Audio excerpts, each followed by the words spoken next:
Hey, carefree cooks everywhere. We're going to give this another try. A lot of technical issues always when you're live streaming. Love being together with you all the time so we can cook together. But of course, the technology can let you down. But we're all together again here in my kitchen in beautiful downtown Baltimore, Maryland, Charm City. And I'm really excited. I'm trying to keep myself calm because you guys know I can spaz out when it comes to cooking because it's the holiday time. It's the best time of year for cooking. There's no doubt that, well, there's grilling in the summer, you know. Oh, I love the winter stews and no, but it's the holidays. That's the best time because this is the best time for being a carefree cook. This is the best time for exercising all these great benefits of enjoying your cooking, right? Because it brings your family together. People come to visit at the holidays. They come from other areas of town. They come visit people you haven't seen in a long time. It brings friends and family together. You get work events, you get church social events, things like that. It's an opportunity also to give of yourself. If you're a person that likes to give like I am, I love to hear your success stories about cooking because I know I gave you a little something that helps you. So if you love to give, now is the time for cooking for other people, making pies, giving breads, going to your cookie exchange, and that leads to the pride you have in the accomplishment. What great gift, other best gift could you have than giving yourself that sense of pride? And you know, the other thing that is great about cooking at the holidays is bringing the next generation into the kitchen. If you have an opportunity to cook with kids or grandkids or bring them into the kitchen and teach them some of these things, this is something that they will never forget. Trust me, I hear it from adults all the time that come to my classes and they always tell me about their time in the kitchen with grandma. They'll never forget it. So now's the time to be baking cookies, making pies, get the kids involved. And today I'm going to show you something that you can do with the kids, that you can do with the grandkids because it's fun, it's light, it's not a really heavy thing, it's educational as well, plus you wind up with a really impressive appetizer. So today I want to show you fancy appetizers that even a kid could do. I guess that would be the title, because the alternative is, think about this. If you want to take advantage of all these benefits of holiday cooking, the alternative is in the large cooking, right? You got to make a big meal for people. That's what people generally think. Oh my goodness, I have to roast a turkey. Maybe you have to cook a ham. It's not easy to cook a ham, right? Maybe you want to make something really fancy like beef Wellington or something. Then you got to make the side dishes. You've always got starches, potatoes, rices, some kind of vegetables you have to cook. Generally, you're making some kind of bread. Like, oh my goodness, that's a lot of work, right? To make the big meal, the big sit-down meal is a lot of work, and it uses a lot of cooking methods. I mean, you really got to be a good cook to pull off a big holiday meal because you've got almost every method you could use. Roasting, grilling, maybe braising meats, poaching or simmering of starches, poaching your potatoes, steaming vegetables, baking in casserole, thickening liquids. My goodness, that's a lot of work. And I can see how that will stress you out and why this might even lead you to avoid having people over to your house at the holidays. And that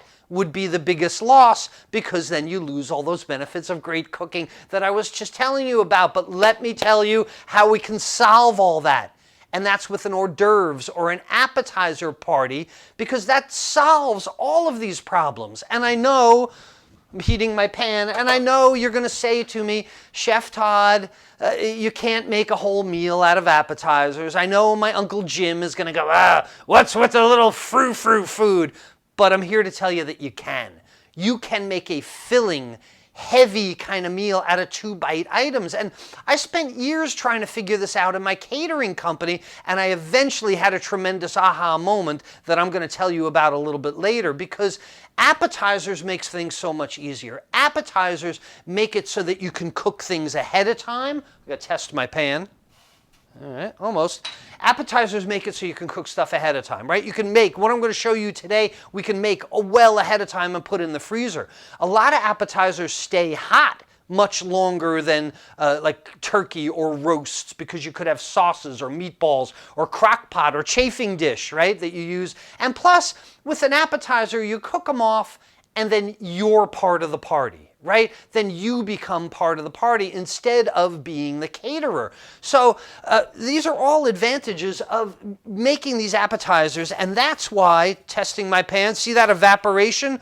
I push a little bit of water in the pan and it evaporates, turns to steam immediately. If I start to see that pan, if I see the drops scurry around in the pan, running all around, that means my pan is way too hot. So that's why making 2-bite appetizers, this is why in my catering company, we tried to do as many things, there we go, heating that pan, set it aside, we tried to do as many things as an appetizer as we possibly could. So anything that was 2-bite, and I'm going to give you some great ideas about appetizer parties for the holidays when we get done with this, because today I'm going to show you how to do my wellingtons, my mini beef wellingtons and mini chicken wellingtons. Something really easy, but it looks so fancy, and trust me, people love it, because we used to serve these at my catering company, and the story's still to come. Everybody loved them, and I brought this home. I bring it to parties that I go to, and it starts out with a very simple saute of mushrooms. We do mushrooms sauteed in butter, and we're going to deglaze with some nice sherry. Here's some really nice Spanish sherry that we're going to use, and that's called a duxelle. So we're going to make a duxelle, a piece of meat, wrap it in puff pastry, and that's our mini chicken wellingtons. So much easier than making a big, large beef wellington. So let's go over to the cutting board. I've got some mushrooms I need to cut up first. All right, let's go over here first, and we'll get our water aside. I was kind of premature in heating the pan. Here's some mushrooms that I've washed ahead of time. And, you know, by the way, it's a myth. Let's get the knife. The ching! It's a myth that you don't wash mushrooms. Mushrooms don't absorb liquid like you might think they do. Okay, it's hot on that stove here. I want to slice these mushrooms, and there are 2 ways that we can go about slicing mushrooms. Don't forget the right way to hold your knife between thumb and forefinger at the bolster, and my other 3 fingers around the blade. This locks my blade in place. So I can do heel, tip, fulcrum method that way. And using the last inch of the knife, it's always best to use this last inch, because if you use the first inch, you got to raise your wrist way up and down. With the last inch of the knife, I only have to raise the knife just a little bit. But with mushrooms and something that is soft, you can also use a heel fulcrum method, and this is the fancy way. This is when we plant the heel of the knife against the board, not the tip of the knife against the board, but the heel against the board and my elbow in tight to my side, and it goes like that. Did you catch that real fast? Okay. What I'm doing is I'm bringing the knife up, down, I'm moving my non-knife hand a certain increment, the knife meets the knuckle, comes down again. So let's make quick work of these while you're watching.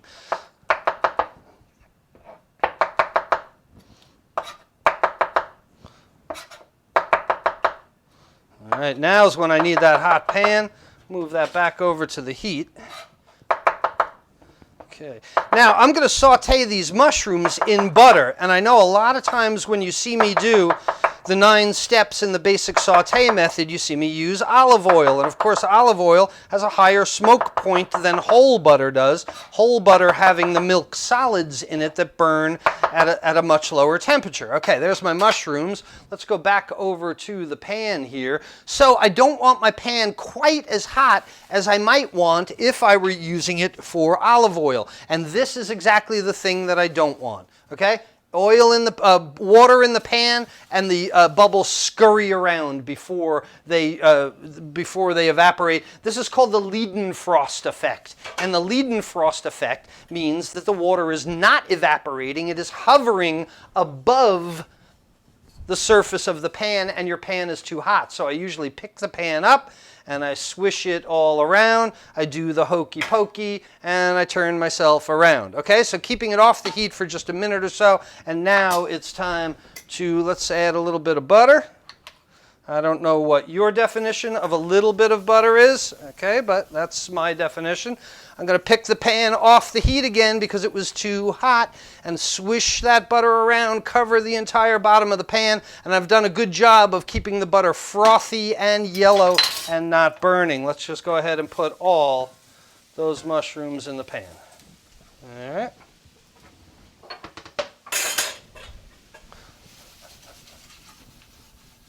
Flip them around, and we're going to let them release a lot of their moisture. So while our mushrooms are cooking in the pan here, the way this all came about for me, years ago I owned my catering company, Savor Hospitality, and I owned Savor Hospitality for about 7 or 8 years or so. And I had this, there's this phrase when you start a business, and you hear this all the time, the client is always right, right? The client is always right. Well, I got news for you. The client is not always right. The client can send you down a bad road very often. And I had this one client. There we go. Ooh, you hear those mushrooms singing. Okay? I had this one client that wanted me to do a beef Wellington carving station. Now, this is an expensive and labor-filled process of wrapping the beef in puff pastry. If you're not sure what beef Wellington is, it's a beef tenderloin, a filet mignon, wrapped in puff pastry and roasted. And this is tough to do because you got to pre-cook the beef because the puff pastry cooks at a different rate than the beef does, and it's tough to get it just right. Then you got to hire somebody to carve it, and there's a lot of waste with this as the puff pastry falls away. So I really didn't want to do. Do you want to see me flip the pan? I really didn't want to do the beef Wellington carving station. All right, there we go. Up the side of the pan and back over the mushrooms. The pan is getting nice and hot. I've got my Spanish sherry. Let's go ahead and deglaze the pan with about that much sherry, and I'm going to lower the heat and get that to reduce what's called au sec, or almost dry. All right, we're making our duxelle. So what I wanted to do with this client was tell them that it's going to be expensive, it's going to be messy, it's going to be wasteful, and I knew this as the caterer, but the more I started talking to them, they were telling me about this cocktail party that they wanted to do. They wanted to do high-top cocktail tables, signature cocktails, and people standing up and talking and so on. Well, it was an aha moment for me at that point. People don't want like prime rib or beef Wellington if they're standing and talking, because then you need a knife and fork, and especially a piece of meat, that you got to cut at, and you're talking to someone and you're chewing. If you want to have a cocktail party, I said to him, you need to have something that fits in the hand. No knife, no fork, 2-bite item. But the guy was sold on the beef Wellington. So these mini beef Wellingtons is what we came up with, and it turned out to be a tremendous success as people were able to mix and mingle. People were able to, so I started thinking, right, what else can I turn into an appetizer? What other things can I choose from our menu and turn them into 2-bite items? And I went crazy. I started going through our entrees, and we used to do a soy marinated flank steak. So I took the marinated flank steak and we cooked off little French rolls, and then we would have dipping sauces, and we even turned the entree, the flank steak entree, into an appetizer by making little rolls that somebody would you'd rip the roll open, you'd stuff a few pieces of the flank steak in there, and then you'd spread the mustard sauce or whatever it is, and they turned into an appetizer as well. So it was a tremendous success for everyone. The client got exactly what they wanted. I avoided the waste. I avoided the labor cost. I avoided the expense of an entire beef tenderloin, and we created something new. So not only was it the mini flank steak sub, but crab cakes. We used to do a crab cake appetizer. I went to school here in Baltimore, so it was always crab cakes. Instead of our 3 or 4 ounce crab cakes, we started doing 1 and 2 ounce crab cakes. We used to make little tortillas. We would take large tortillas and a biscuit cutter, and cut little tortillas and then wrap them around like fajita beef and things like that. Spanakopita was a big hit. We used to make little mini pizzas too, same type of thing. Biscuit cutter with the tortillas and make little mini pizzas of things. So everything, the whole menu started to turn into hors d'oeuvres until I met with the biggest disaster I've ever experienced as a professional chef. Because I took this tremendous idea I had and I pushed it too far. Just one step too far, and I'm going to tell you about that in a minute once we finish our duxelle here. Okay, so look what's happened to our mushrooms. We put all that sherry in the pan, and now our pan is almost completely dry. We've got a nice little mushroom fond on the bottom of the pan, but this is what I wanted to do, is saute those mushrooms au sec until they are almost dry. And what I've got here, since I don't want to use hot mushrooms on our puff pastry, I've got a bowl of ice cubes, and I'm going to put another bowl inside the bowl of ice cubes, and I'm going to put my mushrooms inside that bowl so that I can cool them off much more quickly. All right, beautiful. Let's set this pan aside. We'll wash that later. Okay, so here's our mushrooms, and they're going to cool in that ice bath for now. The next thing we've got is our puff pastry sheets. And let's come on back over here to the cutting board. There it is. All right, I've got 2 puff pastry sheets here, and I'm keeping them covered with plastic wrap because I don't want them to dry out. And the idea is going to be, I'm going to cut each of these sheets into squares of 9, place a little bit of that duxelle, a piece of meat, and then fold them over and seal them. But before I do that, speaking of meat, let me show you what I've cooked off already. Here is some beef tenderloin. If you caught one of the cooking demos that we did where I was at my mom's house and I broke down the entire beef tenderloin, this is some of the remnants of that. And I took out some chicken tenders that I had in my freezer, so we're going to do chicken and beef wellingtons today. But what I need is just like a cube, like that. That's about the size that I'll need for wellingtons. So each of these larger steaks I'm going to cut into 4. That way. Ooh, I see some grizzle in there. I do not want to give my diners grizzle. Look at that fat, that fattiness. We don't want to give them that. So I'm going to cut the grizzle out of that. That's no good. Okay. Waste. All right, keeping an eye. I'm thinking about somebody biting into one of these, and I don't want them to go and spit it into a napkin, you know? That wouldn't be cool. All right, this is the leftover tenderloin. I got them all cut into cubes. There we go. All right, like I said, this is going to get discarded. Oh, look at that. That's really fatty, too. I don't want to use that. That's really fatty. Same thing with the chicken. Let's cut these tenderloins into a cube that would be equal to 1/9 of the puff pastry sheet. All right, that one only in half, that one in half, this one in thirds. Good. Okay, we got all our prep done. Our duxelle is cooling off. We're going to bring those puff pastry sheets back.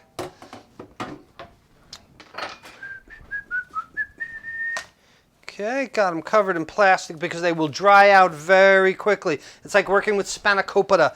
You do not want it to lay around too much. Okay, 2 sheets, so I'm going to remove the first one, cover the second, and I'm going to get my pizza cutter out. Now, the thing with puff pastry is it's supposed to be 1,000 layers, and you don't want to take a chef's knife and go downward on a puff pastry because you'll crush it. So usually what I do is my pastry knife, and first I'll mark it. Okay, let me mark it first and see if it looks even. Third. No, that doesn't look too even, so I'll mark it again. Once I see that I've got it, I'm going to use the pizza cutter, the pastry cutter if you'd like. Thirds this way, thirds that way. Beautiful. Okay, let's bring the duxelle back with a spoon. And the first thing I'm going to do, the biggest mistake you can make with this dish is overfilling when they bust open. So really just a few little pieces of mushroom like that. Overfilling it is what makes them break open ooze out and really lose your presentation. And you don't need something that is more than 2 bites anyway. So I wind up portioning just a little bit of the mushroom. Like that. Now you can add sauces to this as well. I've done variations where with the beef Wellington, I'll put a little bit of horseradish and sour cream, like a horseradish cream sauce. And now, bigger piece of beef goes on a slightly bigger piece of puff pastry. That way, let's make sure I'm using all the best ones, the best pieces. Others I'll just put in my mouth when you're not looking. That'll be how we solve that. All right, here's 9 little beef Wellingtons. And the key to wrapping these guys up is corners in. It'll stretch a little bit. First, corners in. You can pull on it, but be careful not to crush it. You don't ever want to crush puff pastry. Okay, here's my little pocket bag like that. And the last thing I'm going to do is seal all these corners to make sure that nothing seeps out there. I roll the corners under with my hand. Again, being careful not to crush the puff pastry. And there's our first Wellington. I'm going to get myself a sheet pan or a round pan, and we'll start laying those guys out. Okay, there we go. There's our first Wellington. Let's do that again. Okay, we've got our duxelle and our piece of beef, folding in all the corners, pinching the resulting corners, and pulling it under. Next Wellington. Let's do the rest of them. Show you how quick. We used to do these, and this is one of the great things about this appetizer, because we used to do these 100 at a time, 200 at a time. I mean, we had in the commercial kitchen, we would have a case of puff pastry dough, which is 24 sheets, and I guess we would get, they're bigger sheets, so we would get 12 out of them. So whatever 12 times 24 is, that's how many beef or chicken Wellingtons we would make at a time. My chef, Chef Greg, rest his soul, miss Greg all the time, but he used to come in sometime maybe in October or November and start making chicken Wellingtons and beef Wellingtons, because I think we needed like thousands of them at a time. And that's what I was alluding to before, because when I owned my catering company, I took this appetizer idea, this idea that at the holidays, rather than making sit-down dinners and big fancy dinners for people that were expensive, wasteful, and took a lot of labor, that the more kind of cocktail receptions I could do, the better off I was. And I had a client, a brand new client that was a shipping company, and this is in Raleigh, North Carolina.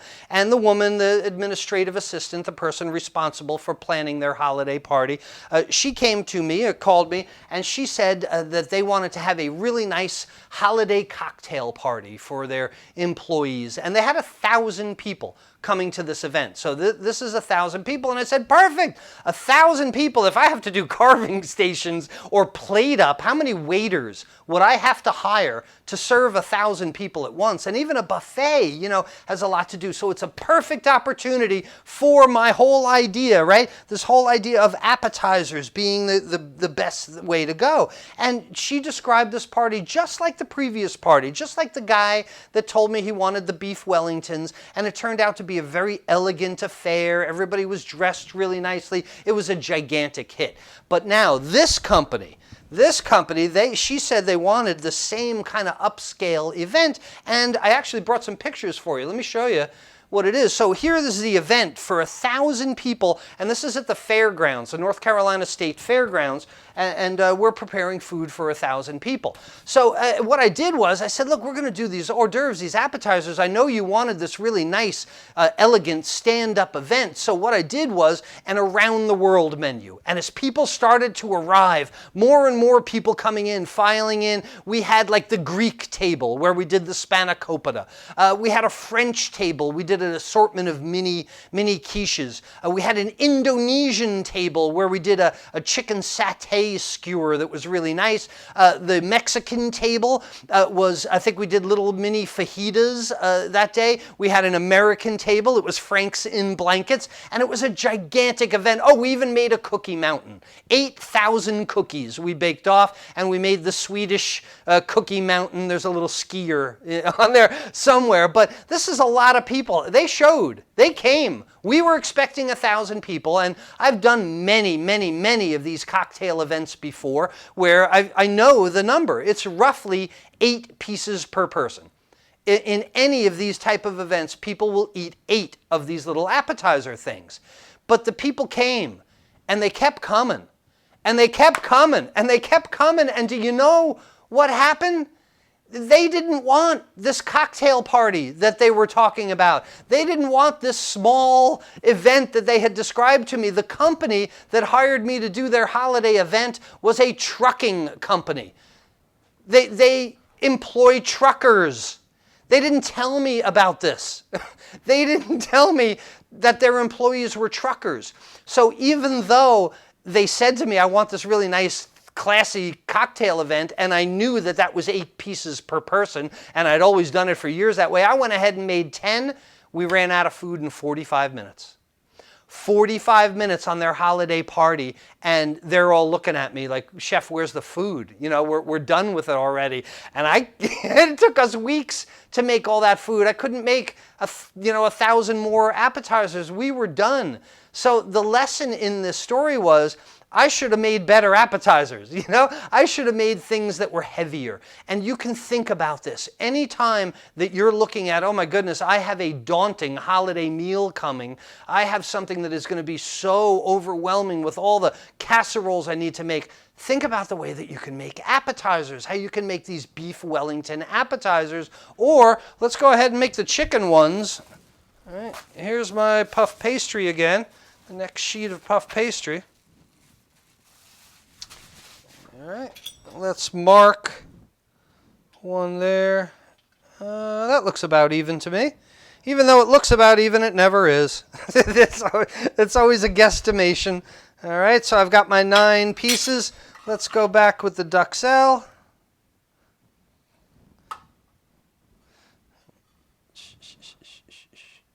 And a little bit of duxelle on each. And when these bake off, we don't have time to bake them off. I'll talk to you about that in just a sec. But man, when these bake off, they're so buttery and nice. And oh, they're so good. All right.